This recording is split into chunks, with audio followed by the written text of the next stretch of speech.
يا مرحبا بأهل الفخار والمواجيب، أهل السعد زاد الهنا واشرق النور،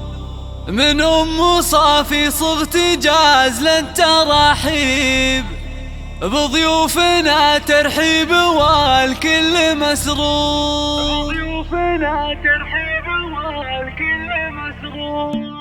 يا مرحبا بأهل الفخار والمواجيب، أهل السعد زاد الهنا واشرق النور، من أم صافي صغت جاز للتراحيب، بضيوفنا ترحيب والكل مسرور. بنت العتيب اللي تحوز المناقيب، لجل أم صافي جبت جاز لا تلبحون، أم العروس أم صافي وصيتها طيب، نسل العتيب رحبات بطيب الله، ناس لهم في كل موقف تجاري، واهل الحكم والعزم في الراي والشوق، كل العتيب في المفاخر محاسيب، أم صافي منهم كنها در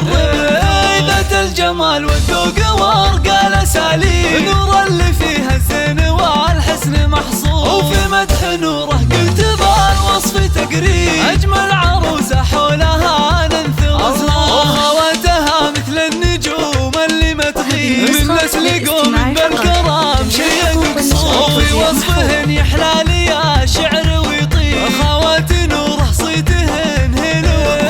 الله يلي منك كل المطالب، تجعل ليالي نورها افراح وعطور. يا مرحبا باهل الفخار والمواجيب، اهل السعد زاد الهنا واشرق النور، من ام صافي صغت جاز للتراحيب، بضيوفنا ترحيب والكل مسرور. بنت العتيب اللي تحوز المناقيب، لجل ام صافي جبت جاز لا تلبحون، ام العروس ام صافي وصيتها طيب، نسل العتيب رحبات بطيب الله، ناس لهم في كل موقف تجاري، واهل الحكم والعزم في الراي والشوق، كل العتيب في المفاخر محاسيب، ام صافي منهم كنها در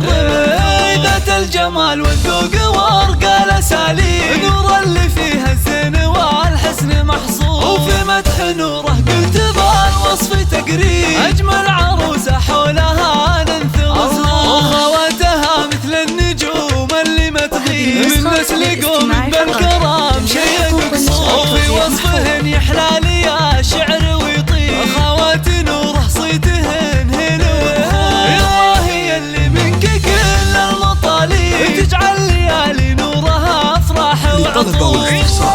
يوجد تواصل على جوال 055 13 17 011.